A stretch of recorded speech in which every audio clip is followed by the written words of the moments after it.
जालिम शिकारी अपने शिकार की तलाश में चल पड़े थे। इन सबसे अनजान एकांश और सिया छत पर बैठे रिद्धि और अर्जुन से बातें करने में लगे हुए थे। रिद्धि, तुम्हारा गार्डन तो बहुत खूबसूरत है, मुझे ये बहुत पसंद आया। सिया ने चारों तरफ देखते हुए कहा। वाकई छत पर लगा छोटा सा गार्डन बेहद आकर्षक था। अनगिनत खुशबूदार फूल और स्टाइलिश पत्तों वाली कुछ लताएं पिलरों से लटक कर छत की खूबसूरती बढ़ा रही थी। सिया ने मुस्कुराकर एकांश की ओर देखा। दोनों एक दूसरे के बहुत करीब बैठे थे। उन्हें देखकर अर्जुन और रिद्धि ने इशारों इशारों में कुछ बातें की और मुस्कुराए। ये छोड़ो ना सिया और जीजू, आप हमारे बारे में प्लान करो। घर वालों को कैसे बताना है, उन्हें कैसे समझाना है, इस पर सोचो। रिद्धि के इतना कहते ही दोनों सीरियस हो गए। अचानक रिद्धि के चेहरे का रंग बदल गया। उसने सिया की कलाई पकड़कर उसे अपनी तरफ खींच लिया। दूसरी ओर अर्जुन ने भी एकांश को अपनी ओर खींचा और दोनों उनके बीच बैठकर दीवार की तरह खड़े हो गए। उनकी हरकत देखकर सिया और एकांश ने उन्हें अजीब नजरों से देखा। ये क्या है रिद्धि? एकांश ने सख्त स्वर में कहा। रिद्धि भी गंभीर होकर बोली, यही सही है जीजू। अब जब तक आप हम दोनों की प्रॉब्लम सॉल्व नहीं करेंगे, हम ऐसे ही आप दोनों के बीच दीवार बने रहेंगे। सिया हैरान रह गई। रिद्धि, ये तुम क्या बोल रही हो? अर्जुन ने बेबी फेस बनाते हुए कहा। और हम क्या करें? दोनों हमारी फीलिंग नहीं समझ रहे, इसलिए हमें ऐसा करना पड़ रहा है। पहले हमारे लिए एक स्ट्रांग आइडिया तैयार करो, ऐसा कि रिद्धि के मम्मी पापा हमारी शादी के लिए जल्दी तैयार हो जाएं। जब तक ऐसा नहीं होगा, आप दोनों भी एक दूसरे से दूर रहेंगे। अब एकांश का गुस्सा बढ़ने लगा। वह कुछ बोलने ही वाला था कि उसकी आंखों के तेवर देखकर सिया ने उसे शांत रहने का इशारा किया। उसके इशारे पर एकांश भी चुप हो गया। वह भी नहीं चाहता था कि गुस्से में कुछ गलत कहकर दोनों का दिल दुखाए। ठीक है, मैं कुछ सोचता हूँ, लेकिन हमें दोनों को दूर करना सही नहीं है, उसने ठंडी आंखों से उन्हें देखते हुए कहा। उसके चेहरे की ठंडक देखकर दोनों घबरा गए, फिर भी हिम्मत जुटाकर बोले, प्लीज जीजू, बस हमारी प्रॉब्लम सॉल्व कर दो, फिर सिया तो आपकी ही है। उनकी रिक्वेस्ट पर एकांश और सिया ने एक दूसरे को देखा और ठंडी सांस ली। अब आगे क्या करें? सभी टहलते हुए अपने अपने दिमाग के घोड़े दौड़ाने लगे। एकांश भी सोच रहा था कि अर्जुन भी उधर उधर भटक रहा था। थोड़ी देर में जब सिया नींद में एकांश के पास आने लगी तो रिद्धि ने बीच में आकर फिर उन्हें दूर कर दिया। दोनों को एक दूसरे के पास ही नहीं आने दिया जा रहा था। इससे एकांश का गुस्सा धीरे धीरे बढ़ता जा रहा था। तभी नीचे से यमुना जी की आवाज़ आई, अरे बच्चों आ जाओ, खाना रेडी है। चारों नीचे आए। सिया अपने कमरे की ओर जा रही थी, तभी रिद्धि भी उसके पीछे उसी कमरे में घुस गई। एकांश भी जाने लगा था, पर अर्जुन ने उसकी कलाई पकड़ ली। ये कुछ ज़्यादा नहीं हो रहा? एकांश ने आंखें दिखाते हुए कहा। अर्जुन मासूम मुस्कान के साथ बोला, सॉरी जीजू, और उसे दूसरे कमरे में ले गया। थोड़ी देर बाद हाथ मुंह धोकर सब डाइनिंग टेबल पर आ गए। सबकी प्लेटों में खाना सर्व करने के बाद यमुना जी ने खाने का इशारा किया। खाने की टेस्टी खुशबू ने सबकी भूख जगा दी थी। खाने में पुलाव, दाल बाटी चूरमा, लौकी और कटहल के कोफ्ते समेत कई तरह की डिश थी, और मीठे में रिद्धि की फेवरेट गुलाब जामुन। एकांश ने दिलीप जी को देखकर कहा, अगर आप सबको एतराज ना हो तो क्या मैं सिया को अपने हाथों से खाना खिला दूं? उसकी हथेली जली हुई है और हाथ में चोट भी है, इसलिए। दिलीप जी मुस्कुराए, अरे इसमें पूछने वाली क्या बात है, पत्नी है तुम्हारी, आराम से खिलाओ। दादाजी हंसते हुए बोले, बेटा, पत्नी की सेवा करना पहला धर्म है, इस बात के लिए कभी किसी से मत पूछना। फिर जाने क्या याद आया, वो ठाके मारकर हंसने लगे। सभी के चेहरे पर मुस्कान खिल गई। एकांश अपनी प्लेट लेकर सिया की बगल में बैठ गया और प्यार से उसे खाना खिलाने लगा। उधर रिद्धि के बगल में बैठा अर्जुन आराम से खाना खा रहा था कि रिद्धि ने टेबल के नीचे गुस्से में उसके पैर पर पैर मारा। वह हड़बड़ा गया। क्या कर रही हो? रिद्धि ने होंठ दबाते हुए धीरे से कहा। मजे से खा रहे हो, मुझे अपने हाथों से कब खिलाओगे? अर्जुन ने लाचार होकर कंधे झुका दिए। पता नहीं कब। सबने खाना खत्म किया। आखिर में दो दो पीस गुलाब जामुन मिला। मुंह मीठा करके सब अपने अपने कमरों में चले गए। सिया उदास बेड पर बैठी थी और नाराज आंखों से रिद्धि को घूर रही थी। दूसरी ओर एकांत स्टडी टेबल पर बैठा अर्जुन को घूर रहा था। सिया चिंतित आवाज में बोली, वह तो दूसरे कमरे में है, पेट में दर्द हो रहा है, हर रोज तो वह दवाई लगा देते थे, आज क्या होगा? एकांश भी परेशान था। आज सिया ने ज्यादा मसालेदार खाना खा लिया, पेट में जलन होगी, टाइम पर मेडिसिन नहीं ली तो तबीयत बिगड़ सकती है। उधर घर के बाहर दूर अंधेरे में एक गाड़ी आकर रुकी। कार्ल और उसके दोस्त उसमें से बाहर निकले। कार्ल ने रिद्धि के घर को शिकारी नजरों से देखते हुए कहा, यही है, दोनों को होशियारी से गायब करना, और अगर कोई सामने आए तो क्या करना है पता है ना? उसके दोस्त कुटिल मुस्कान के साथ बोले, हाँ हमें पता है। वे चारों तरफ फैल गए और कमरे में झांक कर देखने लगे। पहले कमरे में दिलीप और यमुना जी बात कर रहे थे। हमारी रिद्धि कितनी खुश है ना? हाँ, और खुश होगी जब उसे पता चलेगा कि मैंने उसका रिश्ता पक्का कर दिया है, दिलीप जी बोले। दूसरे कमरे में दादाजी अपने बेड पर सो रहे थे। दो लड़के तीसरी खिड़की से झांके। अंदर एकांश अपने हाथ में दवाई लिए फोन पर बात कर रहा था और अर्जुन किताब पढ़ते हुए बेड पर लेटा था। वे आगे बढ़े। चौथे कमरे की खिड़की से उन्होंने देखा सिया बाथरूम में जा रही थी और रिद्धि फोन पर बात करते हुए बोली, हाँ यार मना लेंगे, अभी उनसे बात नहीं हो पाई है, लेकिन प्लान बना रहे हैं। तभी उसे खिड़की की तरफ से खटपट की आवाज़ आई। वह चौंक कर उधर मुड़ी। खिड़की का दरवाज़ा थोड़ा खुला था। उसे साफ महसूस हुआ कोई उसे झांक कर देख रहा है। ओके बाय यार, मैं तुझे बाद में कॉल करती हूँ, गुड नाइट। उसने कॉल डिस्कनेक्ट किया और फ़ोन सोफे पर रख दिया। अर्जुन तुम हो क्या वहाँ? रिद्धि खिड़की की तरफ जाने लगी। उसे लगा हमेशा की तरह अर्जुन उससे मिलने आया होगा। उसकी तो आदत थी हर रोज़ सोने से पहले खिड़की के पास आकर उसे गुड नाइट कहने की। वह जैसे ही खिड़की के सामने आई, उसने बाहर झंकार सुना। अचानक किसी ने उसके मुंह पर रुमाल रखकर उसका मुंह जोर से बंद कर दिया। वह अपने बचाव में कुछ न कर पाई और वहीं बेहोश होकर घुटने के बल गिर पड़ी। कुछ देर बाद एकांश रिद्धि के कमरे के बाहर आया। रिद्धि दरवाजा खोलो, मुझे सिया को मेडिसिन देना है। उसने दरवाजा खटखटाया, फिर इस बार थोड़ा जोर से धक्का दिया तो दरवाजा खुल गया। सामने का नजारा देखकर उसकी आंखें अंगारों से भर गईं। एक लड़का खिड़की के पास रिद्धि को बाहों में उठाए दूसरे को दे रहा था। जैसे ही दोनों ने दरवाजा खुलने की आवाज़ सुनी, वे डर गए। खिड़की से दूसरी तरफ वाला लड़का भाग गया। भाई रुक साले, एकांश गुस्से में उसकी तरफ दौड़ा। उसे अपनी ओर आते देख उसने जल्दी से रिद्धि को जमीन पर गिरा दिया और खिड़की से कूदकर भाग गया। स्टॉप नॉनसेंस, एकांश गुस्से में खिड़की के बाहर जाकर चिल्लाया। उसे दूर जाते हुए 3-4 लड़के नजर आए, जिनमें से एक की बाहों में बेहोश सिया थी। अरे रुको, कहाँ लेकर जा रहे हो उसे? वह और जोर से चिल्लाया और खिड़की की दूसरी तरफ कूद गया।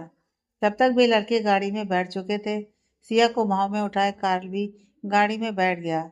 एकांश दौड़ता हुआ उनकी ओर बढ़ा, लेकिन जब तक वह वहां पहुंचा, गाड़ी स्टार्ट होकर आगे बढ़ चुकी थी। वह फुल स्पीड में गाड़ी के पीछे दौड़ते हुए चिल्लाया, रुक जाओ सालों, अगर उसे कुछ हुआ तो एक एक को चुन चुन कर मारूंगा। और फास्ट, डैम इट। कार्ल गुस्से में ड्राइविंग सीट पर बैठे लड़के पर चिल्लाया। उसने स्पीड और बढ़ा दी। एकांश के चिल्लाने की आवाज़ सुनकर सबकी नींद टूट गई। अर्जुन भी अपने कमरे से बाहर निकला। क्या हो गया? वह सोकर रिद्धि के कमरे के बाहर आया तो उसे अंदर खिड़की के पास फर्श पर बेजान पड़ी रिद्धि नजर आई। Riddhi, are you okay? वह दौड़कर उसके पास पहुंचा और घुटनों के बल बैठकर उसका सिर अपनी गोद में रख लिया। रिद्धि प्लीज आंखें खोलो, तुम ठीक हो ना? उसे होश में लाने की कोशिश करते हुए उसकी आंखों में आंसू आ गए। उसने ध्यान से उसके चेहरे को देखा, कोई हरकत नहीं। सिर के पीछे उसकी हथेली में गीलापन महसूस हुआ। जब हाथ देखा तो उसकी आंखें फटी की फटी रह गईं। जब गुंडे ने उसे जमीन पर पटका था, तभी रिद्धि के सिर पर चोट लगी थी। प्लीज होश में आओ ना, मुझे बहुत डर लग रहा है। प्लीज रिद्धि, आंखें खोलो। वह व्याकुल होकर पुकारने लगा। एक अजीब सा डर उसके दिल में उठने लगा। उसने कांपते हाथों से रिद्धि की सांस चेक की। उसे कुछ महसूस नहीं हुआ। उसका कलेजा फट गया। उसकी धड़कनें रुक गईं। उसे लगा रिद्धि अब नहीं रही। वह उसे सीने से लगाकर दहाड़े मारकर रो पड़ा। रिद्धि प्लीज आंखें खोलो, तुम ऐसा नहीं कर सकती मेरे साथ। तुम मुझसे प्यार करती हो ना? मेरा साथ ऐसे अधूरा कैसे छोड़ सकती हो? प्लीज जागो, मैं तुम्हारे बगैर नहीं जी पाऊंगा। वह उसे बाहों में लिए चटपटाता हुआ रो रहा था। इसी बीच उसके चिल्लाने की आवाज़ सुनकर कमरे में पहुंचे दिलीप जी और यमुना जी दरवाजे पर पत्थर बनी खड़ी नजर आईं। अर्जुन की बातें सुनकर वे जड़ हो गए। उन्हें अपने कानों पर यकीन नहीं हुआ। फिर जब उनकी नज़र कमरे में बिखरे सामान और रिद्धि की हालत पर गई, वे होश में आए। उनके चेहरे पर गुस्सा और नाराजगी उतर आई। रिद्धि बेटा, दोनों व्याकुल होकर उसके पास पहुंचे और उसे अर्जुन से छीन लिया। क्या हुआ है मेरी बच्ची को? इसकी ऐसी हालत कैसे हुई? यमुना जी ने रिद्धि को गले लगाते हुए पूछा और गुस्से से अर्जुन की तरफ देखा। दिलीप जी भी गुस्से से भरे थे। उन्हें समझ नहीं आया कमरे में क्या हुआ होगा। उन्होंने अर्जुन का कॉलर पकड़कर खड़ा किया। जवाब दो, क्या हुआ था यहाँ? अर्जुन कुछ बोल नहीं पाया। भीगी आंखों और सदमे के साथ बस रिद्धि को देखता रहा। उधर, गाड़ी रोको, नॉनसेंस, अभी रुक जाओ वरना बहुत बुरा अंजाम होगा तुम लोगों का। गुस्से में गरजता हुआ एकांश अभी भी गाड़ी के पीछे दौड़ रहा था, लेकिन उन्होंने गाड़ी एक पल के लिए भी नहीं रोकी। स्पीड बढ़ती गई। एक गुंडे ने पीछे मुड़कर देखा। साला, ये तो पीछे ही पड़ गया। जंगल की तरफ ले चलो, कार्ल दहाड़ा। वहां जाकर देखते हैं ये क्या कर लेगा। ड्राइवर घबरा गया। अरे जंगल में जंगली जानवर होंगे तो। कार्ल ने अपनी बाहों में पकड़ी बेहोश सिया को गंदी नजरों से देखते हुए कहा, हमसे बड़ा जानवर दुनिया में कोई हो सकता है क्या? फिर उसने पीछे दौड़ते हुए एकांश को देखा। एकांश की सांस फूल गई थी, लेकिन वह रुकने को तैयार नहीं था। सुना नहीं, जंगल की तरफ गाड़ी घुमाओ। डर के मारे ड्राइवर ने तुरंत गाड़ी मोड़ दी। एक गुंडा चिढ़ते हुए बोला, साला न जाने किस मिट्टी का बना है, कब से पीछा कर रहा है, न थकता है न रुकता है। फिर उसने बैग से बियर की बोतल निकाली और पूरी ताकत से एकांश के सिर पर फेंक दी। बोतल उड़ी और एकांश के सिर पर जा लगी। बोतल फूट गई। सिर से खून की धार बहने लगी। उसके कदम वहीं रुक गए। दूर जाती गाड़ी को उसने खून से भरी आंखों से देखा और फिर उसकी आंखों के आगे अंधेरा छा गया। वह वहीं गिर पड़ा और कार्ल की गाड़ी जंगल की गहराई में उतर गई। सिया को यह एहसास भी नहीं था कि वह कितनी बड़ी मुसीबत में फंस रही है, और ना ही कार्ल और उसके दोस्तों को मालूम था कि जंगल का यह सफर उनके जीवन का आखिरी सफर हो सकता है। उनकी गाड़ी की गड़गड़ाहट जंगल की खामोशी को भंग करने लगी।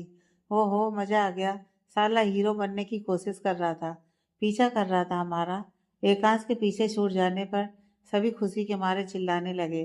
धीरे धीरे उनकी गाड़ी जंगल की गहराई की ओर जाने लगी। उन्हें जरा भी अंदाजा नहीं था कि उनका चीखना चिल्लाना और शोर किसी की नींद खराब कर रहा है।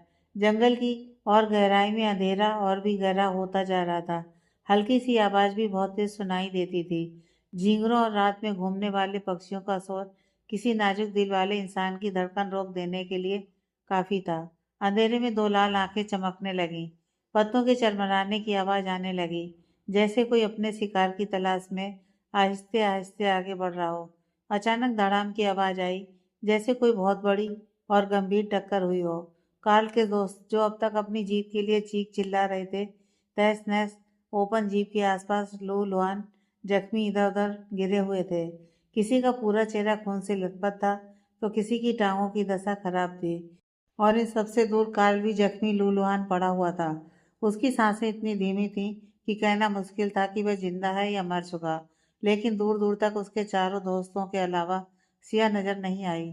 इनकी जीप अचानक किसी चीज से टकराई और सब तहस नहस हो गया। और उस टक्कर में सिया कहाँ गिरी, कहीं नामो निशान नहीं था। आवाज इतनी भयानक और डरावनी थी कि जंगल की खामोशी को चीरती हुई पत्ते पत्ते को कांपने पर मजबूर कर गई। परिंदे फड़फड़ाते हुए अपने घोंसले छोड़कर उड़ने लगे। बंदरों की चीख पुकार चारों तरफ गूंजने लगी। ये सब सुनकर वह लाल आंखें और ज्यादा गहरी हो गईं। जंगल के नजदीक घरों में रहने वालों ने भी यह टक्कर सुनी। एक घर का दरवाजा खुला। एक बूढ़ा आदमी बाहर निकला। उसने अपनी गहरी नजरों से जंगल की ओर देखा। जंगल नीचे गहराई में था। गौर करने पर उसे आग की हल्की सी रोशनी नजर आई, और उसी रोशनी के साथ धुएं का गुबार भी उठता दिखाई दिया। उसकी आंखें फैल गईं। मन में सवाल उठा, जंगल में रोशनी कैसी? तभी अचानक बूम और एक जोरदार आवाज गूंजी, जैसे कोई बड़ा विस्फोट हुआ हो। आवाज सुनकर उसके कदम लड़खड़ा गए। सामने देखा तो जंगल के बीच से उड़ता हुआ एक बड़ा सा धुएं का गुबार आसमान की तरफ बढ़ रहा था। ये सब देखकर उसका दिल दहल गया, और बिना एक पल गंवाए वह तुरंत घर के अंदर भागा और दरवाजा कसकर बंद कर लिया। जंगल के अंदर से आग की लपटें और धुआं लगातार उठता रहा। सुबह सर में तेज दर्द के एहसास के साथ एकांश की आंखें खुलीं।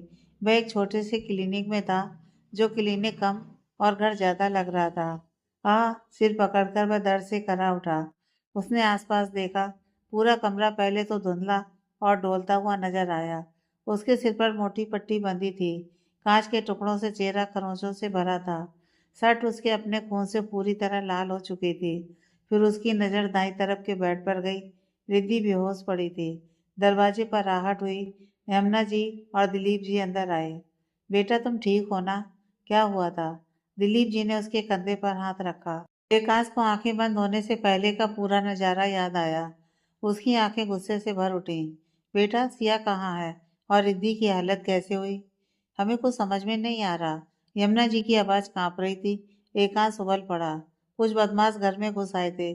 जब मैं रिद्धि के कमरे में सिया को दवाई देने गया तो एक लड़का रिद्धि को खिड़की से बाहर खड़े लड़के को दे रहा था। मुझे देखकर दोनों भाग गए। आगे जाकर देखा तो 3-4 लड़के और थे। उनमें से एक की बाहों में मेरी सिया थी। वे उसे लेकर भाग गए। ये कहते हुए एकांश का खून खौल उठा। सब कुछ सुनने के बाद दिलीप जी और यमुना जी भी गुस्से और सदमे से भर गए। कौन थे वो लोग? आज तक हमारे गांव में ऐसा नहीं हुआ। दिलीप जी गरजे। यमुना जी ने कांपती आवाज में पूछा, बेटा तुम्हें पक्का यकीन है कि वे लोग सिया को जंगल की तरफ ले गए? फिर डरते हुए बोली, क्योंकि तुम हमें जंगल के पास वाली सड़क पर मिले। यह सुनते ही दिलीप जी की आंखों का रंग बदल गया। उनके चेहरे पर भी डर उतर आया। क्या हुआ? आप लोग ऐसे क्यों देख रहे हैं? एकांश ने घबराकर पूछा। सिया का ख्याल आते ही वह बेड से उतरने लगा। मैं चुपचाप नहीं बैठ सकता। मुझे सिया को ढूंढने जाना है। न जाने वो लोग उसे कितना परेशान कर रहे होंगे। यमुना जी रोते हुए बोली, नहीं बेटा, जंगल की तरफ जाने का सोचना भी मत। वह मार डालेगा। कौन? एकांश गरजा। दिलीप जी ने गंभीर होकर कहा, बेटा जंगल में ब्लैक पैंथर घूमता है और कुछ लेपर्ड भी देखे गए हैं। जो भी अंदर गया इंसान हो या जानवर वापस नहीं लौटा। एकांश ने एक पल भी नहीं सोचा। वह तेज कदमों से बाहर निकल गया। उसे रोको, कुछ करो। यमुना जी घबरा गईं। दिलीप जी तुरंत उसके पीछे भागे। कुछ देर बाद जुनून और गुस्से से भरा हुआ एकांश जंगल की ओर उतरने को तैयार खड़ा था। जैसे ही उसने पहला कदम बढ़ाया, पीछे से ठक ठक की आवाज आई। उसने पलट कर देखा। दिलीप जी 20-25 लठधारियों के साथ सामने से आते दिखे। सबके चेहरे पर गुस्सा, हिम्मत और दृढ़ता साफ झलक रही थी। दिलीप जी उसके बराबर आकर बोले, बेटा तुम अकेले नहीं हो, हम भी हैं तुम्हारे साथ। एकांश ने गहरी सांस ली। सिया का चेहरा याद आया। उसकी आंखों में आग भर उठी।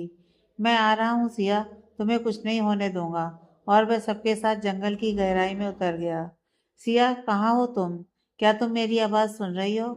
जंगल की गहराई में उतरते हुए एकांश उसे आवाज देने लगा। बाकी लोग घबरा गए। ये तुम क्या कर रहे हो? एक ने चिंतित होकर पूछा। दिलीप जी उसे समझाते हुए बोले, बेटा ऐसे शोर मत मचाओ। अगर ब्लैक पैंथर और वो लेपर्ड्स हमसे दूर कहीं सो रहे होंगे तो हमारी आवाज से वो जाग जाएंगे। एकांश परेशान होकर बोला, अगर मैं सिया को पुकारूंगा नहीं तो उसे मालूम कैसे होगा कि मैं यहाँ हूँ? पीछे से एक अंकल बोले, बेटा हम तुम्हारी बेचैनी समझ सकते हैं, लेकिन तुम भी समझने की कोशिश करो। हम घने जंगल में उतर रहे हैं। न जाने अंदर और कितने जंगली जानवर होंगे। एक और व्यक्ति आगे आया। ये सब सही कह रहे हैं बेटा। जिनको हम बचाने आए हैं उनके लिए हमें जिंदा भी तो रहना होगा। क्या पता हमारी एक गलती से वो जंगली जानवर हमसे पहले उन तक पहुंच जाएं। इसके बाद एकांश चुप हो गया और सबके साथ आगे बढ़ने लगा। उधर जंगल की और गहराई में कार की जीप बुरी तरह जलकर राख हो चुकी थी। अब वहां बस लोहे का ढेर बचा था। सूरज सिर पर चढ़ाया था, मगर जंगल के घनत्व के कारण उसकी बहुत हल्की किरणें ही अंदर पड़ रही थीं। धीरे धीरे कार होश में आने लगा। दर्द से कराते हुए उसकी आंखें खुलीं। उसने चारों ओर देखा। ऊंचे ऊंचे पेड़ों की डालियां, आसमान हल्का हल्का नजर आ रहा था। पेड़ों के अंधकार में सूरज की किरणें तीर की तरह उतर रही थीं। वह उठने की कोशिश करता, मगर दर्द से फिर गिर पड़ता। बड़ी मुश्किल से संभल कर खड़ा हुआ और इधर उधर देखने लगा। रोनित, विपुल, अपने दोस्तों को पुकारते हुए वह आगे बढ़ा। कुछ ही दूर पर उसे घासों के बीच कोई पड़ा दिखा। नजदीक जाकर देखा तो उसकी हालत खराब हो गई। वो रोनित था। उसके सिर पर गहरी चोटें थीं। कार्ल जब झुककर उसके पास बैठा तो अपने ही माथे पर तेज जलन महसूस हुई। उसने जेब से रुमाल निकालकर सिर पर बांधा और रोनित को हिलाते हुए सांसें चेक की। अगले ही पल उसकी आंखें फैल गईं। रोनित मर चुका था। नीचे घास में उसे गीलापन महसूस हुआ। हाथ उठाकर देखा, खून। उसने घास की जड़ों में जमा हुआ बहुत सारा खून देखा तो उसकी सांसें अटक गईं। तभी किसी ने उसके कंधे पर हाथ रखा। वह डर के मारे झटके से पीछे हटा। क्या कर रहा है यार? मैं हूँ। सामने खड़े लड़के को देखकर उसकी जान में जान आई। विपुल जिंदा है? यार तू जिंदा है? कार्ल ने उसे गले लगा लिया। जिंदा हूँ, लेकिन हालत खराब है। हड्डियां टूट गई हैं। विपुल दर्द से कराहता हुआ अलग हुआ। फिर उसकी निगाह रोनित पर पड़ी। कार्ल, ये मर चुका है? कार्ल ने कांपती आवाज में कहा। हाँ। विपुल घबरा गया। अब क्या करेंगे? इसके बारे में कोई पूछेगा तो? कार्ल ने खुद को संभाला।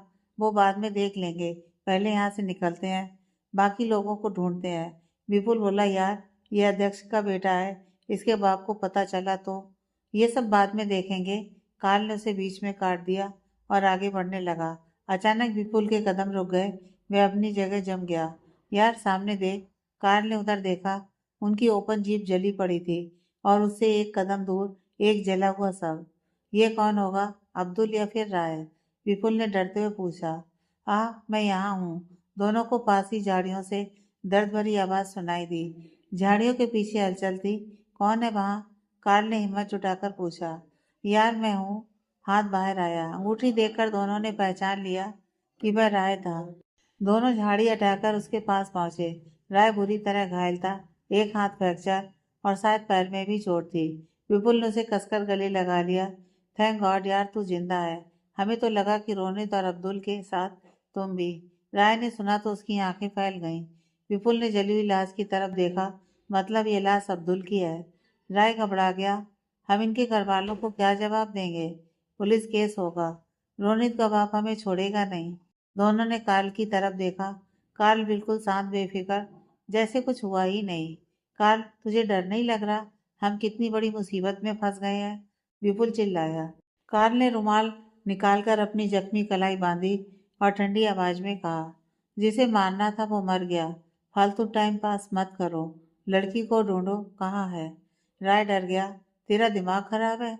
देख आसपास हमारे दो दोस्त मर गए हैं और तू लड़की के पीछे पड़ा है। मुझे नहीं लगता इतने भयानक एक्सीडेंट के बाद वो जिंदा होगी। कार्ल गुस्से से दांत भींचते हुए बोला, मैंने आपकी राय नहीं पूछी, जितना कहा है उतना करो। लड़की को ढूंढना है, मर गई तो छोड़ देंगे, जिंदा मिली तो लेकर जाएंगे। वह आगे बढ़ गया। विपुल और राय एक दूसरे को देखकर बुरी तरह डर गए। राय डरते हुए, यार इसकी हालत ठीक नहीं है, हमें इससे दूर रहकर जंगल से बाहर निकलना चाहिए। कह देंगे कि दोनों की मौत एक्सीडेंट से हुई है, बच भी जाएंगे, लेकिन लड़की के चक्कर में फंस गए तो खत्म। विपुल के हाथ पांव भी ठंडे पड़ गए। तभी कार्ल उनके बिल्कुल सामने आकर खड़ा हुआ। दोनों की सांसें रुक गईं। लाल आंखें दिखाते हुए वह गुर्राया, उस लड़की को ढूंढने में अगर तुम दोनों ने मेरी मदद नहीं की तो याद रखना, कोई अपने घर नहीं पहुंचेगा, समझे? राय हिम्मत करके, यार क्यों हमें भी मौत के मुंह में डाल रहा है? देखिए, यहाँ दोनों मर चुके हैं, अगर इस जंगल में और भी कोई जंगली जानवर हुआ तो? विपुल भी घबराते हुए, ये सही बोल रहा है, उस लड़की के चक्कर में पहले ही हम अपने दो दोस्तों को खो चुके हैं। प्लीज तू समझने की कोशिश कर।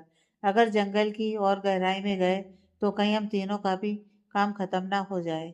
उन दोनों की बकवास सुनकर कार्ल ने गुस्से में दोनों को धमकाया, अपने डर को अपने पास रखो, जो कहा उतना करो, वरना अभी इसी वक्त दोनों को मार दूंगा। दोनों चुपचाप उसके पीछे चल दिए। वे बुरी तरह फंस चुके थे। कार्ल और उसके दोस्त जिस दिशा में सिया को ढूंढने जा रहे थे, उसके ठीक विपरीत एक लंबा ढलान था। ढलान के बीचों बीच में सिया के हाथों की टूटी हुई चूड़ियां गिरी हुई थीं। जब जीप किसी से टकराई, सभी इधर उधर बिखर गए। सिया एक ही झटके में गाड़ी से दूर छिटक गई और ढलान की ओर लुढ़कती चली गई। वह पहले से ही बेहोश थी, अपने बचाव में कुछ नहीं कर पाई। उसे मालूम ही नहीं चला कि वह कितनी दूर लुढ़कती हुई चली गई और रास्ते में कितनी चीजों से टकराई। ओह आ! ढलान के नीचे से किसी के दर से कराने की हल्की हल्की आवाज सुनाई देने लगी। ढलान के नीचे चारों तरफ पेड़ पौधे लगे थे। सूखे पत्तों के बीच मोटी मोटी टहनियां फैली थीं और उन्हीं पत्तों के नीचे एक बड़ा सा गड्ढा बना था। किसी शिकारी ने बड़े जानवर को फंसाने के लिए तैयार किया हुआ था। बदकिस्मती या शायद किस्मत, सिया उसी गड्ढे में गिर गई थी। कोने में पत्तों के बीच वह बुरी तरह जख्मी पड़ी थी। धीरे धीरे उसे होश आने लगा। पूरा बदन दर्द से चूर था। चेहरे, हाथ और पैरों पर जख्मी खरोंचें थीं। उसकी साड़ी फट चुकी थी। ब्लाउज का पिछला हिस्सा भी कुछ जगहों से फटा था। कुल मिलाकर उसकी हालत बहुत खराब थी। उसने आंखें खोलने की कोशिश की। सब कुछ धुंधला था। पलकों पर जैसे किसी ने वजन रख दिया हो। अभी उसकी आंखें ठीक से खुली भी नहीं थीं कि उसे अपने पैरों के पास पत्तों के नीचे कुछ चिकना सा फिसलता हुआ महसूस हुआ। हाथ के पास भी कुछ बहुत नरम सा उसे छूकर गुजरा। जैसे उसने पूरी ताकत से आंखें खोली और सामने देखा, उसकी आंखें फटी की फटी रह गईं। मुंह से चीख निकलने ही वाली थी कि उसने झट से अपना हाथ अपने मुंह पर रख लिया। वह सामने घूर रही थी, उसके हाथ ठंडे पड़ चुके थे। धड़कनें इतनी तेज धड़क रही थीं कि उसकी आवाज़ उसके कानों तक सुनाई दे रही थी। उसके सामने सांपों के कई बिल बने हुए थे और एक सांप फन फैलाए सीधा उसकी तरफ घूर रहा था। दाईं तरफ हरकत महसूस हुई। जब उसने उधर देखा तो उसकी जान हलक में अटक गई। एक मोटा सा सांप उसकी बगल में बिल के अंदर घुस रहा था। उसका आधा शरीर अंदर था, लेकिन बाकी जो हिस्सा बाहर था, मोटा और बेहद लंबा। डर के मारे वह खुद में और सिमट गई। उसने इधर उधर देखा, चारों तरफ सिर्फ सांपों के बिल थे। अंदर से सांपों की गहरी सिसकारती सांसें सुनाई दे रही थीं। उसने ऊपर देखा, लकड़ियों के बीच से हल्की सी रोशनी आ रही थी। बाहर निकलने का कोई रास्ता नजर नहीं आया। ऊपर चढ़ने की कोशिश करे भी तो पैरों के नीचे बिल पड़ता और पता नहीं किस बिल से कौन सा सांप बाहर निकल आए। सहलती आवाज में उसने खुद को समेटा और दिल में एकांश को याद करने लगी। आप कहाँ हो? प्लीज मुझे लेने आ जाओ एकांश। प्लीज, मुझे बहुत डर लग रहा है। शायद मैं नहीं बचूंगी। ये सब मुझे काट लेंगे। सिया को अपनी मौत एक एक पल करीब आती दिख रही थी। सांसें रुकने लगी थीं।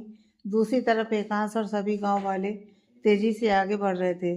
डंडों की आवाज, कदमों की आहट घने जंगल में और डर भर रही थी। पत्तों की चरमराहट हर कदम में दिल की धड़कनें बढ़ा रही थी। फिर भी सब हिम्मत करके आगे बढ़ रहे थे। एक आदमी बीच में रुका और बोला, हम ऐसे ही एक दिशा में चलते रहे तो रात हो जाएगी। जंगल बहुत बड़ा है, हमें झुंड में बांटकर ढूंढना चाहिए। सबने एक दूसरे को देखा। दिलीप जी बोले, तुम सही कह रहे हो। उन्होंने एकांश से पूछा, बेटा तुम बताओ। एकांश ने गहरी सोच के साथ कहा, हमें 5-5 लोगों का ग्रुप बनाना चाहिए, ताकि अगर कोई जंगली जानवर हमला करे तो हम संभाल सकें। दिलीप जी ने सहमति में सिर हिलाया। ठीक है, एक डंडा तुम भी पकड़ो। सब 5-5 के ग्रुप में बंट गए और अलग अलग दिशाओं में चल पड़े। रुकिए, एकांश ने सबको रोकते हुए कहा, ऐसे कैसे पहचानेंगे आप उसे? ये सिया की तस्वीर ले लीजिए और ये मेरा नंबर। सबने सिया की तस्वीर अपने फोन में ले ली और एकांश का नंबर भी। फिर सब अपने रास्ते निकल पड़े। दिलीप जी, एकांश और 2 और आदमी जंगल की गहराई में जा चुके थे। उधर, बस कर यार, मैं और नहीं चल सकता। राय घुटनों के बल बैठ गया। वह पूरी तरह थक चुका था। हाँ, मैं भी बहुत थक गया हूँ। विपुल भी हाँफता हुआ नीचे बैठ गया। पीछे आता हुआ कार्ल भी बेहद थका हुआ था। उसने एक पेड़ का सहारा लिया और गहरी सांसें लेने लगा। दोनों को थका हुआ देख उसने जेब से सिगरेट निकाली और होठों में दबा ली। सिगरेट को जलाते देख दोनों की आंखों में चमक आ गई। यार, एक मुझे भी देना। विपुल ने हाथ आगे बढ़ाया ही था कि अगले ही पल उसका चेहरा उड़ गया और वह पीछे की ओर उछल गया। उसने कार्ल के पीछे पेड़ पर नजर पड़ी। पेड़ के तने से एक मोटा और लंबा सांप बहुत धीरे धीरे कार्ल के कंधे की तरफ उतर रहा था। क्या हुआ? ऐसे क्यों देख रहा है, जैसे कोई एनाकोंडा मेरे पीछे हो? कार्ल का भाग पूरा भी नहीं हुआ था कि उसे अपने कंधे पर भारी सा कुछ एहसास हुआ। उसकी आंखें 4 गुना फैल गईं। धीरे से वह दाईं तरफ मुड़ा और वहां था एक मोटे सांप का डरावना फन फैलाए चेहरा, बस कुछ इंच की दूरी पर। उस सांप के सर को अपने कंधे पर देखकर एक पल को उसकी सांसें ठंडी पड़ गईं। उसका पूरा बॉडी कुछ सेकंड के लिए पैरालाइज्ड हो गया। सांप का मुंह कार्ल के कंधे पर था, लेकिन विपुल और राय के पसीने छूट गए। वह दोनों डर के मारे धीरे धीरे पीछे सरकने लगे। कार्ल ने तिरछी नजरों से उन दोनों को देखकर गुस्से में धीरे से कहा, अगर मुझे अकेला छोड़कर भागे तो कुत्ते की मौत मारूंगा तुम दोनों को। उसकी धमकी से वह दोनों डर गए। दोनों ने सांप को देखा और कहा, यार लगता है इसको तेरा परफ्यूम बहुत पसंद आया। राय डर के मारे कांपते हुए, यार कुछ कर, मुझे तो लगता है तुझे खाने वाला है। डर काल के सीने में शोर कर रहा था, धड़कनें रुकने को थी। वह सांप भी अटैक करने के लिए अपनी पोजीशन बदलने लगा। इससे पहले कि वह अटैक करता, काल ने दोनों हाथों से उसका सर पकड़ लिया और एक ही झटके में पूरी ताकत लगाकर उसे अपनी तरफ खींचते हुए जमीन पर पटक दिया। 2-2.5 फीट का मोटा सा वह एनाकोंडा जैसे ही जमीन पर गिरा, धड़ाम की आवाज गूंजी। मम्मी बचाओ! राय और विपुल जोर से चीखे और बंदर के बच्चों की तरह उछल गए। अरे भागो बेवकूफों! कार्ल उन पर चिल्लाया और दूसरी साइड दौड़ पड़ा। दोनों ने पोजीशन बदली और उसके पीछे ही जान हथेली पर रखकर भागने लगे। अचानक जमीन पर गिरे झटके से एनाकोंडा बुरी तरह घायल हो चुका था। उसे अब भी चांद तारे नजर आ रहे थे। इधर ये तीनों नॉन स्टॉप दौड़ते हुए सांप से काफी दूर निकल आए। सिया गड्ढे में फंसी वहां से निकलने का रास्ता खोज रही थी। उसने चारों तरफ देखा। काफी देर विचार करने के बाद उसने हिम्मत बटोरकर उठने की कोशिश की। नहीं, मैं इस गड्ढे में बैठकर पल पल अपनी मौत का इंतजार नहीं कर सकती। मैं यहाँ से निकलकर अपने लिए रास्ता बनाऊंगी। उसने ऊपर देखा। ऊंचाई काफी ज्यादा थी। गहरी सांस लेते हुए वह आगे बढ़ी, बगल की दीवारों को पकड़कर खड़ी होने लगी। पर उसके दाएं पैर में मोच आई थी। जैसे ही पूरा दम लगाकर खड़ी हुई, दूसरा पैर साथ छोड़ गया और वह फिर से गिर पड़ी। गिरते ही नीचे पड़े सूखे पत्ते चरमरा उठे। बिल के अंदर से सांपों की हलचल बढ़ गई। उसकी आंखों के सामने एक बड़ा सा बिल था, जिसमें से एक सांप अपने अंडों को समेटे उन पर करवट लिए सो रहा था। उसने घबराकर गहरी सांस ली और अपना पैर पकड़ लिया। दर्द चुभने लगा। आउस, आ, अगर एकांत यहाँ होता तो चुटकी में मौज ठीक कर देता। दर्द सहते उसे एकांत याद आया। उसे वह दिन याद आया जब ट्रेनिंग से लौटते वक्त वह पैर में मोच खाकर रूम में लंगड़ाते हुए आई थी। ये क्या हुआ तुम्हारे पैर को? एकांश आगे आया, उसे सहारा देकर बेड तक ले गया। एयरक्राफ्ट से उतरते हुए मोच आ गई। वह दर्द से बोली, डोंट वरी, अभी ठीक हो जाएगा। उसने उसके पैर को पकड़ लिया। वह कुछ बोलने को हुई, पर एकांश ने आंखें दिखाकर उसे चुप कराया। फिर दोनों हाथों से पकड़कर एक ही झटके में पैर को ट्विस्ट किया। आह मम्मी! वह दर्द से उछल गई और अगले ही पल दर्द जैसे गायब हो गया था। उस पल को याद करते ही उसकी आंखें नम हो गईं। वापस हिम्मत जुटाते हुए उसने एकांश का तरीका खुद पर आजमाया। दोनों हाथों से एड़ी पकड़कर जोर से ट्विस्ट किया। दर्द उठा, मुंह से चीख निकलने वाली थी, पर उसने अपनी कलाई दांतों में दबा ली। दर्द थोड़ा कम हुआ। वह धीरे से उठी और फिर दीवार पकड़कर ऊपर चढ़ने लगी। नीचे से पैर जमाते, ऊपर हाथ टिकाते वह धीरे धीरे ऊपर बढ़ रही थी। मेहनत रंग ला रही थी। गड्ढे का आखिरी हिस्सा बस 2 हाथ दूर रह गया था। चढ़ना आसान था, पर मुश्किलें वहीं से शुरू हुई। जिस बिल पर उसका पैर रखा था वह अचानक टूट गया। वह गिरते गिरते बची। डर से उसकी सांसें थम गईं, पर वह और तेजी से ऊपर चढ़ने लगी। अचानक उसके हाथ भी फिसलने लगे। दिल जोर से धड़कने लगा। तभी उसके दोनों हाथों के बीचों बीच से एक सांप बाहर निकला। उसका दिल बोला, अब तेरा काम खत्म। लेकिन अगले ही पल उसने राहत की सांस ली, क्योंकि सांप ऊपर की ओर चढ़ गया। नीचे से कोई और चढ़ने से पहले उसने भी कोशिश जारी रखी। सांप ऊपर चला गया और वह भी काफी हद तक ऊपर आ चुकी थी। चारों तरफ घनी झाड़ियां और ऊंचे पेड़ थे। सूरज की रोशनी बस हल्की किरणों में अंदर आ रही थी। वह खुद को घसीटते हुए पूरी ताकत से गड्ढे से बाहर निकली। दिल पर हाथ रखकर ठंडी सांस ली। सामने वही सांप झाड़ियों में गायब हो गया। उसके होंठों पर हल्की मुस्कान आ गई।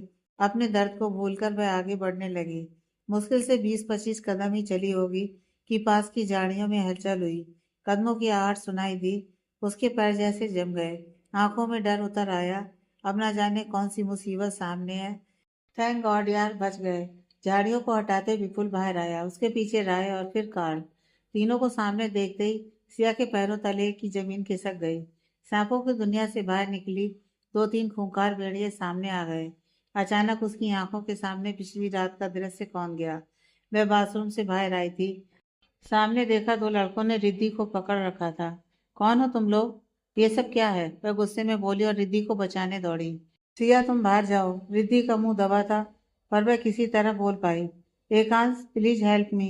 वह चिल्लाते दरवाजे की ओर भागी, लेकिन दरवाजा खुलने से पहले ही कार्ल ने उसके बाल पकड़कर उसे खींच लिया।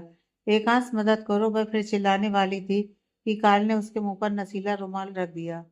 सिया छटपटाती रह गई। धीरे धीरे उसकी आंखें बंद होने लगीं और वह बेहोश हो गई।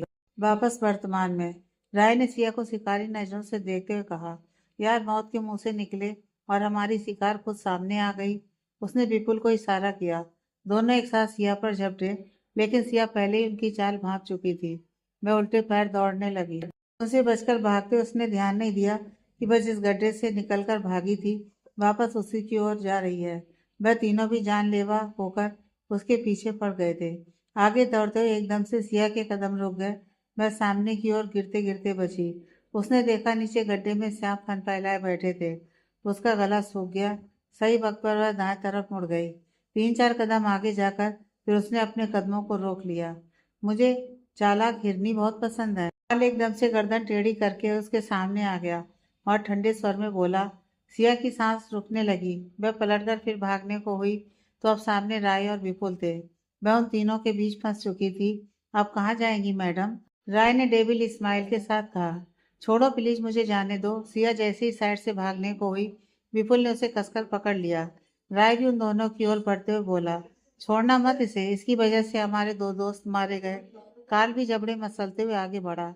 हाँ, आज तो इसका काम तमाम करके ही रहेंगे। बहुत बर्बादी हुई है इसकी वजह से।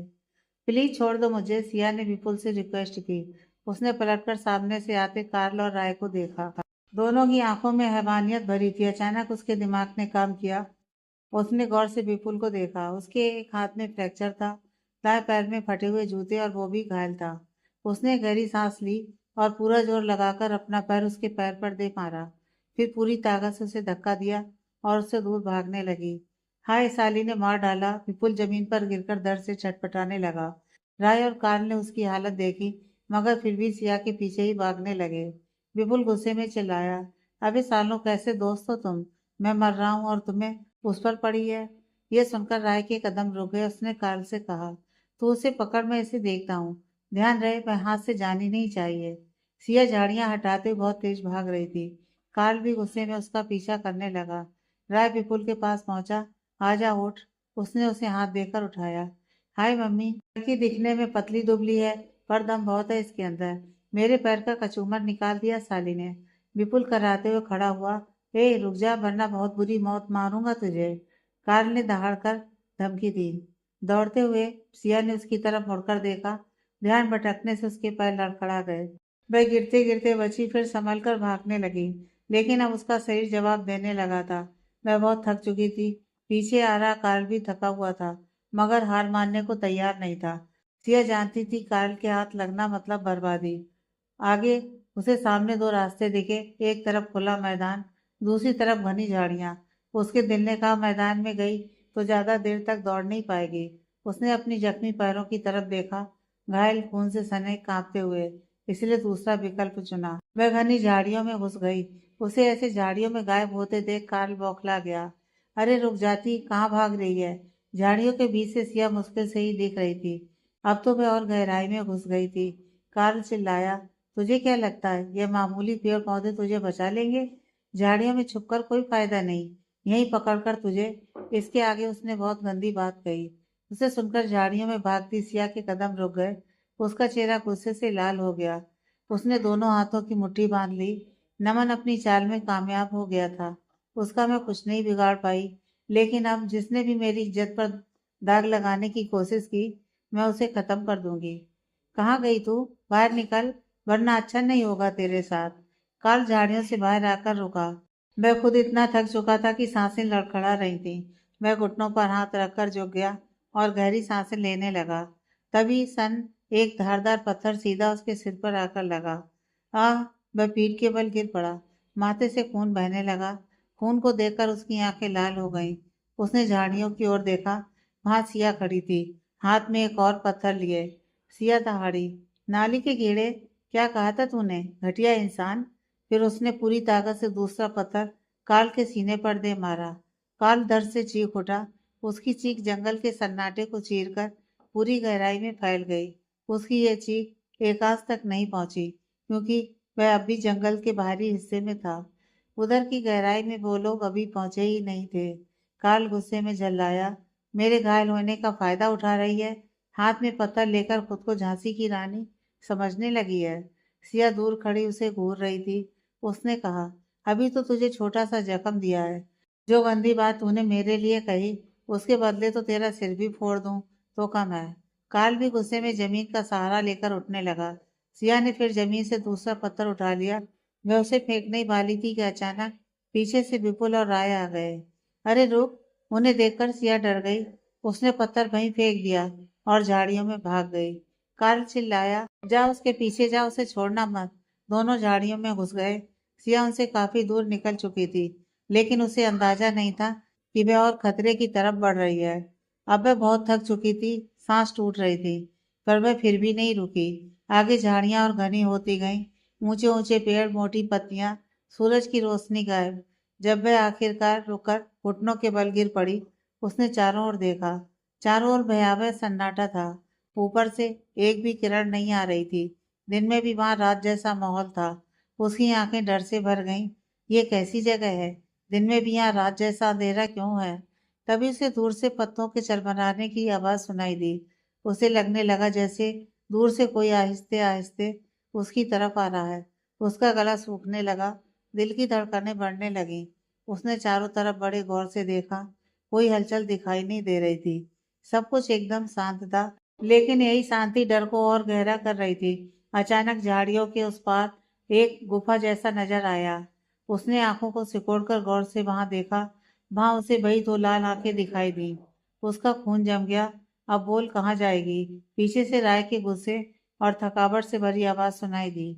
उसने गर्दन घुमाकर उसकी ओर देखा। वह ठीक उसके पीछे खड़ा था। सामने से वह लाल आंखें और भी बाहर आई हुई नजर आईं। उसके हाथ पांव बर्फ की तरह जम गए। न वह पलकें झपका पा रही थी, न उसका दिल धड़क रहा था। एक अजीब सी घुर्राहट के साथ अंधेरी गुफा के अंदर से किसी ने सिया की ओर छलांग लगा दी। हटो वहां से! जोर से चीखती सिया जमीन पर गिर पड़ी। इससे पहले कि राय कुछ समझ पाता, एक काली सी परछाई उसकी आंखों के आगे आ गई और अगले ही पल उसने खुद पर जोरदार हमला महसूस किया। उसकी आंखों के सामने एक डरावना सा काला चेहरा था। उसकी रक्त रंजित आंखें खून की प्यासी नजर आ रही थी। सब कुछ इतनी जल्दी में हुआ कि वह कुछ भी रिएक्ट नहीं कर पाया। अगले ही पल एक ही झटके में ब्लैक पैंथर ने उसके कान से लेकर सीने तक को चीर दिया।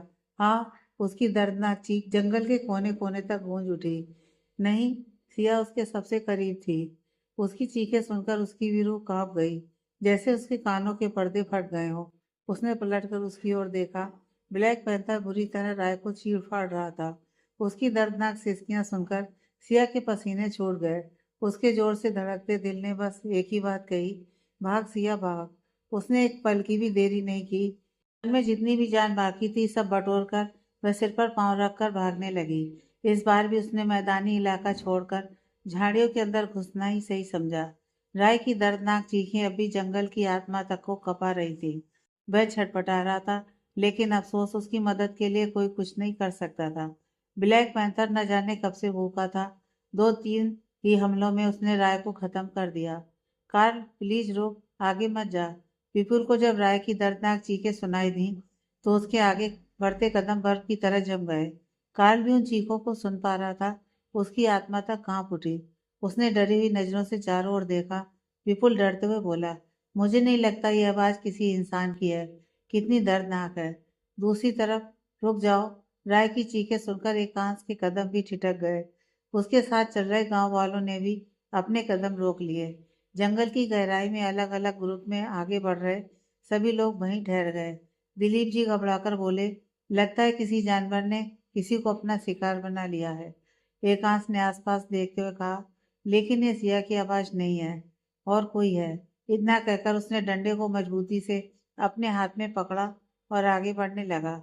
अगर कोई मुसीबत में है तो हमें उसकी मदद करनी चाहिए। उसे आगे बढ़ते देखकर सभी घबरा गए। दिलीप जी ने उसे रोकते हुए कहा, बेटा रुक जाओ, उसने अपना शिकार चुन लिया है। अगर तुम सामने गए तो तुम पर भी हमला हो सकता है। एकांश बिना रुके बोला, मैं नहीं रुकूंगा। अगर उसके आसपास सिया हुई तो हो सकता है उन बदमाशों में से कोई एक हो। पीछे खड़े आदमी ने कहा, और हो सकता है इसके आसपास ही हमें सिया मिल जाए। बात सही लगी। सभी एकांश के पीछे चल पड़े। दिलीप जी भी अब पीछे नहीं रहे। थोड़ा आगे जाकर दिलीप जी ने सबको रोका। हम ऐसे आगे नहीं जा सकते। सूरज ढलने वाला है। जंगल की गहराई में अंधेरा और बढ़ जाएगा। हमें मशाल जलानी चाहिए। पीछे खड़ा एक आदमी आगे आया। हाँ, मैं सामान लेकर आया हूँ। कुछ लोग पूरी तैयारी के साथ आए थे। सबने मिलकर दो चार मसाले तैयार कर ली। जलती मसालों को देखकर एकांश ने पूछा, और बाकी ग्रुप के लोग? दिलीप जी ने उसके कंधे पर हाथ रखते हुए कहा, फिक्र मत करो, सब अपनी अपनी तैयारी के साथ आए हैं। मसालों को मजबूती से थामे सभी आगे बढ़ने लगे। इधर सिया अब भी भाग रही थी। अचानक पैर के नीचे कुछ आ जाने से वह लड़खड़ाकर गिर पड़ी। कांपते हुए उसने खुद को उठाया और आसपास देखा। अब तक वह आंखें बंद करके दौड़ रही थी। चारों तरफ और भी अंधेरा हो चुका था। अब उसे राय की चीखें सुनाई नहीं दे रही थी। मैं समझ गई, शायद राय मर चुका है। राय का चीखना चिल्लाना बंद हो गया था। उसके हाथ पांव ठंडे पड़ चुके थे और वह धीरे धीरे पैंथर का खाना बनता जा रहा था। जंगल में कदम रखने से पहले उसने कभी नहीं सोचा होगा कि उसकी इतनी दर्दनाक मौत होगी। किसी और को शिकार बनाने आए थे और खुद ही किसी का शिकार बन गए। यार, क्या वो मर गया होगा? विपुल और काल दोनों कांपते कदमों से अंधेरे में आगे बढ़ रहे थे। विपुल का सवाल सुनकर काल रुक गया। उसने मुड़कर उसकी ओर देखा। वह पसीने से भीगा हुआ था। उसकी सांसें थरथरा रही थी। अचानक विपुल ने उसकी कलाई पकड़ ली। यार, हम लोग जिंदा इस जंगल से बाहर निकल भी पाएंगे ना? उसका गला सूख गया।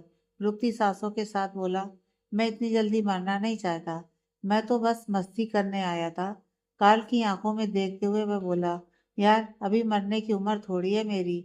मैंने तो जिंदगी ठीक से एंजॉय भी नहीं की। उसकी डरी हुई बातें सुनकर काल के भी हाथ पांव ठंडे पड़ गए। उसका गला भी सूखने लगा। हमेशा सनकी मिजाज में पागलपन दिखने वाला कार्ल अब डर के मारे आगे कदम भी नहीं बढ़ा पा रहा था। 2-3 कदम ही आगे बढ़े थे कि अचानक किसी चीज से टकराकर दोनों गिर पड़े। अब क्या आ गया यार? गुस्से में विपुल ने सामने देखा और जो उसे दिखाई दिया उसकी बोलती बंद हो गई। राय बहुत मुश्किल से कार्ल के होंठ हिले और आंखें फाड़े सामने देखता रह गया। घास पर राय के जूते और उसके कपड़ों के टुकड़े पड़े थे। चारों ओर खून बिखरा था। दोनों तरफ की घासें उखड़ी हुई थीं, जैसे किसी ने खुद को बचाने के लिए आखिरी दम तक संघर्ष किया हो। घास की हालत साफ बता रही थी कि राय ने मौत से लड़ने के लिए कितनी कोशिश की थी। यह सोचते ही दोनों की हालत खराब हो गई। मौत के वक्त राय की हालत कैसी रही होगी? तभी पीछे से झाड़ियों के हिलने की आवाज आई। दोनों सतर्क हो गए। एक दूसरे का सहारा लेकर खड़े हुए और डरी हुई नजरों से पीछे मुड़े। झाड़ियों के बीच ब्लैक पैंथर अपनी लाल आंखों से उन्हें ही घूर रहा था। होठों पर जीभ फेरते हुए रुकती सांसों के साथ उनकी नजर उसके पैरों के नीचे गई। राय के खून से सने अंग पड़े थे। यार, हम तो गए, विपुल कांपते हुए बोला। अब हमारी बारी है। विपुल की बात सुनकर काल की आंखों की रंगत बदल गई।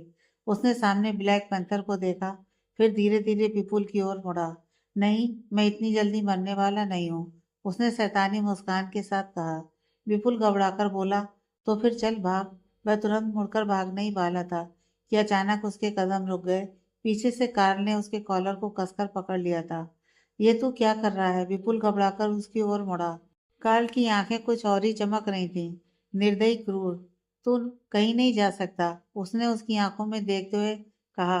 इससे पहले कि विपुल कुछ पूछ पाता, कार्ल ने उसके दोनों कंधे कसकर पकड़े और जोर से उसे पैंथर की ओर धकेल दिया। विपुल मुंह के बल पैंथर से 2 कदम दूर जाकर गिर पड़ा। पैंथर के मुंह में अभी भी मांस का टुकड़ा था। उसे देखकर विपुल की सांसें अटक गईं। उसने पलटकर कार्ल की ओर देखा। कार्ल उसकी हैरान आंखों को देखकर शैतानी मुस्कान के साथ बोला, तुम दोनों को खाने के बाद ये मेरे पीछे नहीं आएगा। उसे मौत के हवाले करके बड़ी होशियारी से कार्ल वहां से भाग निकला। उसके इस धोखे से विपुल की आंखें लाल हो गईं। उसने नफरत से चीखते हुए कहा, साले, गद्दारी की है तूने मेरे साथ। अगर जिंदा बच गया ना तो तुझे छोड़ूंगा नहीं। कार्ल अब उससे बहुत दूर आ चुका था। उसकी आंखों में जीत की चमक थी। थैंक गॉड, बच गया। अब सिया सिर्फ मेरी हो गई। यह सोचकर वह खुश हुआ, मगर यह भूल गया कि वह मौत के जंगल में है, जहाँ शिकारी सिर्फ जानवर ही नहीं होते। सिया एक बार जमीन पर गिरी तो अब तक उठ नहीं पाई थी। वह इतना दौड़ चुकी थी कि अब उसके पैर भी उसका साथ नहीं दे रहे थे। उसने कई बार उठने की कोशिश की। चारों तरफ अंधेरा और गहराता जा रहा था और डर उसके भीतर और बढ़ता जा रहा था। उसने अपने पैरों की ओर देखा। अंधेरे में वे हल्के हल्के दिख रहे थे, खून से सने जख्मी। नहीं, आह! विपुल की दर्दनाक चीख कार्ल के कानों में पड़ी। उसके कदम जहाँ थे वहीं जम गए। इसका मतलब पैंथर उसे भी खाने लगा। भाग यहाँ से, निकल। कार्ल ने दायां हाथ अपने मुंह पर रखकर बुदबुदाया। फिर उसकी आंखों के सामने सिया की तस्वीर उभरी। तुझे लिए बिना मैं कहीं नहीं जाऊंगा। इधर सिया को भी वही चीख सुनाई दी। उसके रेंगटे खड़े हो गए। वह पहले ही पहचान चुकी थी कि यह आवाज विपुल की थी। अब वहां रुकना उसके लिए भी खतरे से खाली नहीं था। खुद को किसी तरह घसीटते हुए वह खड़ी हुई। नहीं सिया, तुझे दौड़ना होगा। तुझे बाहर जाना है, एकांत से मिलना है, पापा का सपना पूरा करना है, खुद के लिए जीना है। वह खुद को हिम्मत दे ही रही थी कि पीछे झाड़ियों से कुछ हलचल सुनाई दी। उसकी धड़कनें तेज हो गईं और उसके बेजान कदमों में भी जान आ गई। साड़ी समेटकर उसने एक बार फिर दौड़ना शुरू किया। पहले कुछ कुछ दिखाई दे रहा था, मगर अब सामने घुप अंधेरा था। झाड़ियां भी धुंधली सी दिखाई दे रही थीं। अरे, ये तो सिया है। कार्ल भी उसी दिशा में आ रहा था। आखिर उसकी शैतानी आंखों को सिया देखी गई। उसने किसी और को भी अपना शिकार बना लिया। विपुल की चीख सुनकर एकांश के ग्रुप के भी कान खड़े हो गए। वे और तेजी से आगे बढ़ने लगे। कार्ल तेजी से सिया का पीछा करने लगा। भागते हुए सिया को पीछे से कदमों की आहट सुनाई दी। उसने मुड़कर देखा, पीछे एक धुंधली सी आकृति। जब उसने गौर से देखा तो कार्ल का चेहरा साफ नजर आया। उसे देखकर उसकी आत्मा तक कांप गई। उसे रुका हुआ देखकर कार्ल की हिम्मत और बढ़ गई।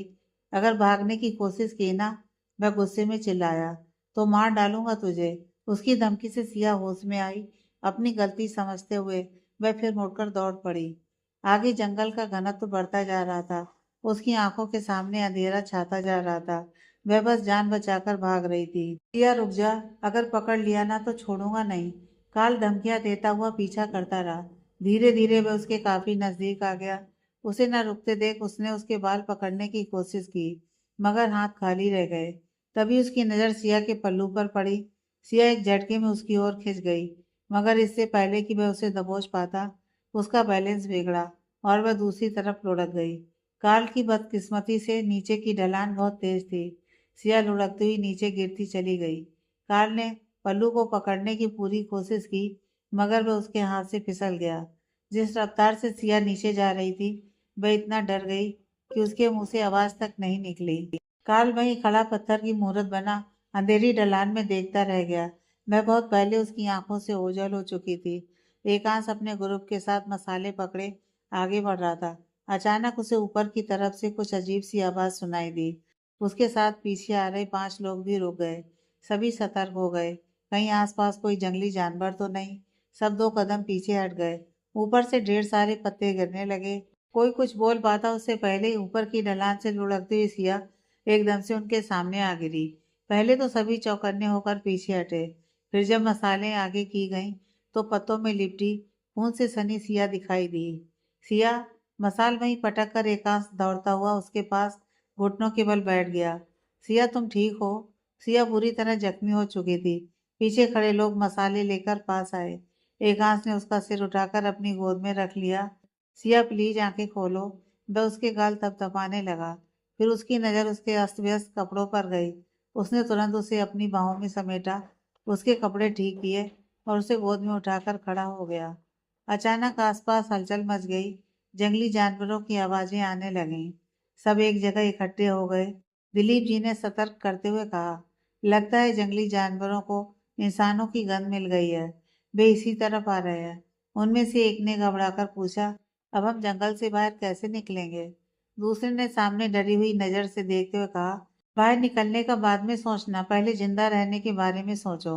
उसकी कांपती आवाज के साथ सबकी नजरें उसी दिशा में गईं और सबकी आंखें 4 गुना बड़ी हो गईं। सबके सामने 2 खूंखार लेपर्ड नजर आ रहे थे। उन्हें देखते ही सबका गला सूखने लगा।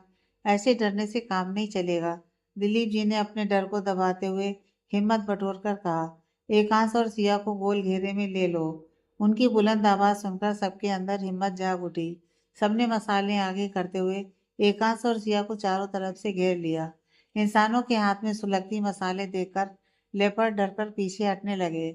उनके डर का फायदा उठाते हुए 3 लोग मसाले आगे बढ़ाते हुए उनकी ओर लपके। आखिरकार लेपर्ड दुम दबाकर वहां से भाग गए। तभी दूसरी तरफ से गाड़ी की गड़गड़ाहट सुनाई दी। सबकी नजरें उसी ओर टिक गईं। एक ओपन जीप की हेडलाइट नजर आई और गाड़ी फुल स्पीड में दौड़ती हुई उनके पास आकर रुकी।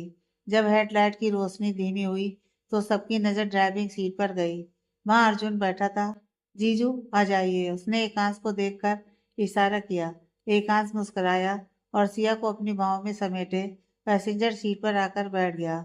आप लोग भी आ जाइए, अर्जुन ने चिल्लाकर कहा। दूसरी गाड़ी फॉरेस्ट ऑफिसर की आ रही है, बाकी लोगों को भी ले लेगी। बाकी सब भी जीप के पिछले हिस्से में आकर बैठ गए। जोरदार धुआं छोड़ती हुई जीप स्टार्ट हुई और वहां से आगे बढ़ गई। गाड़ी के वहां से निकलते ही काल भी लुढ़कता हुआ ढलान से नीचे गिरा। हड़बड़ाकर उठकर खड़ा हुआ। जब सिया नीचे गिरी थी, वह बहुत देर तक वहीं खड़ा देखता रहा। उसे समझ में नहीं आ रहा था कि वह नीचे कूदे या नहीं। वह सिया को इतनी आसानी से छोड़ना नहीं चाहता था, लेकिन खुद को मौत के हवाले भी नहीं करना चाहता था। तभी उसे नीचे से मिलती हल्की हल्की रोशनी दिखाई दी और कुछ लोगों की आवाज़ें भी सुनाई दी। वह समझ गया कि नीचे सिया को मदद मिलने वाली है। मुझे भी नीचे कूदना होगा, वरना बेवजह ब्लैक पैंथर का निवाला बन जाऊंगा। यह सोचकर वह जल्दी से नीचे कूद गया। अब खड़ा होकर दूर जाती हुई गाड़ी को निराश नजरों से देखने लगा। अचानक पत्तों के चरमराने की आवाज़ सुनकर उसके कान खड़े हो गए। उसने मुड़कर देखा, दोनों लेपर्ड उसकी ही तरफ आ रहे थे। उसकी अंतरात्मा चीख उठी, जिंदा रहना चाहता है तो भाग। वह सांस रोककर दौड़ पड़ा। अरे रुको, मैं भी बाकी हूँ, प्लीज मेरी मदद करो। गला फाड़कर चिल्लाते हुए वह उनके पीछे दौड़ा। जैसे ही उसकी आवाज अर्जुन तक पहुंची, उसने गाड़ी में ब्रेक लगा दिया और मुड़कर देखा। अगले ही पल लेपर्ड को उसके पीछे देखकर उसने फिर से गाड़ी स्टार्ट कर दी। अचानक गाड़ी रुकने और फिर चलने से सब चौंक गए। दिलीप जी हैरान होकर बोले, गाड़ी क्यों चालू की? उसे भी आ जाने दो। अरे प्लीज मुझे बचा लो, कार्ल अभी भी चिल्लाते हुए उनकी ओर आ रहा था। अर्जुन ने गाड़ी की स्पीड बढ़ाते हुए कहा, अगर हम रुके तो ये लेपर्ड हमें भी अपना शिकार बना लेंगे। वैसे भी वो दुश्मन है, मर जाए तो अच्छा है। एकांश ने पीछे पलट कर देखा। कार्ल बुरी हालत में था, हाँफता हुआ उनकी ओर बढ़ रहा था और दोनों लेपर्ड पूरी फुर्ती से उस पर झपटने को तैयार थे। उसने गहरी सांस ली और कहा, वह दुश्मन है तो क्या हुआ, दुश्मनी हम बाद में देख लेंगे, लेकिन उसे मौत के हवाले नहीं छोड़ सकते। गाड़ी रोको। एकांश के आदेश पर अर्जुन ने नाखुशी से मुंह बनाते हुए ब्रेक लगा दिया। कार्ल की जान में जान आई, वह पूरी ताकत से आगे बढ़ा। एक लेपर्ड ने उस पर झपट्टा मारने की कोशिश की। उसी पल कार्ल ने जीप की ओर छलांग लगा दी। पीछे बैठे लोगों ने उसकी दोनों कलाइयां पकड़ ली। लेपर्ड भी हार मानने वालों में नहीं थे। जिसने झपट्टा मारा था उसने उसके पैर को दांतों तले दबा लिया। कार्ल के पकड़ में आते ही अर्जुन ने फुल स्पीड में जीप आगे बढ़ा दी। छोड़ दे साले, खुद को बचाने के लिए कार्ल लेपर्ड के मुंह में लात मारने लगा। तभी दूसरा लेपर्ड भी उस पर झपट पड़ा। दोनों ने पूरी ताकत से उसे अपनी ओर खींचा, मगर एक ही झटके में वे पीछे गिर पड़े और साथ ही कार्ल की दर्दनाक चीख गूंज उठी। एक लेपर्ड के मुंह में उसका पेट दबा था तो दूसरे के मुंह में उसके पैर का मांस। धूल उड़ाती हुई जीप आगे निकल गई। एकांत सिया को अपनी बाहों में समेटे सुकून की सांस ले रहा था। धीरे धीरे वे जंगल के बाहर निकलने लगे। सबने एक बार पलटकर जंगल की गहराई को देखा। अंतरात्मा से सबकी यही दुआ निकली, इस जंगल में दोबारा लौटने से बेहतर मौत आ जाए। 1 घंटे बाद अर्जुन ने क्लिनिक के बाहर जीप रोकी। एकांत सबसे पहले सिया को बाहों में उठाकर जीप से उतरा और क्लिनिक के अंदर ले गया। बाकी लोग कार्ल को भी अंदर ले आए। पैर बुरी तरह से घायल होने के कारण वह दर्द से कराते कराते बेहोश हो चुका था। ट्रीटमेंट रूम में जाकर एकांश खुद अपने हाथों से सिया का इलाज करने लगा। क्लिनिक के डॉक्टर कार्ल का ट्रीटमेंट कर रहे थे। सिया का इलाज करते हुए एकांश का दिल किस कदर फट रहा था, ये सिर्फ वही जानता था। उसके जख्मों पर टाँके लगाते हुए उसके हाथ कांप रहे थे। खून की एक एक बूंद देखकर उसकी सांसें अटक रही थीं। सिया के जख्मों को देख पाना उसके लिए मुश्किल था, लेकिन उसकी सिया को उसके होते हुए कोई और छुए, यह भी वह बर्दाश्त नहीं कर सकता था। कलेजे पर पत्थर रखकर उसने उसका इलाज पूरा किया और उसके पास बैठकर होश में आने का इंतजार करने लगा। इधर कार्ल का भी ट्रीटमेंट हो चुका था। किसी से बात करनी है कहकर उसने डॉक्टर से फोन ले लिया। अंकल भी ना जाने कहाँ मरे पड़े हैं, वह गुस्से में बड़बड़ाया। बार बार मंत्री जी का फोन मिलाया, मगर वे कहीं बिजी थे। वह कोशिश में इतना डूबा था कि ध्यान ही नहीं दिया कि कोई बिना आवाज किए कमरे में आ चुका है। अचानक कार्ल की सांस अटक गई। उसने अपने गले पर किसी धारदार चाकू का स्पर्श महसूस किया। इस होशियारी की सजा सिर्फ मौत है। ठंडी चेतावनी भरी आवाज उसके कानों में पड़ी। क्या सांस रोक दूं तुम्हारी? उसने आंख उठाकर देखा, सामने लाल आंखें चमक रही थीं। उन्हें देखते ही उसका गला सूख गया। फोन उसके हाथ से छूटकर फर्श पर गिर पड़ा।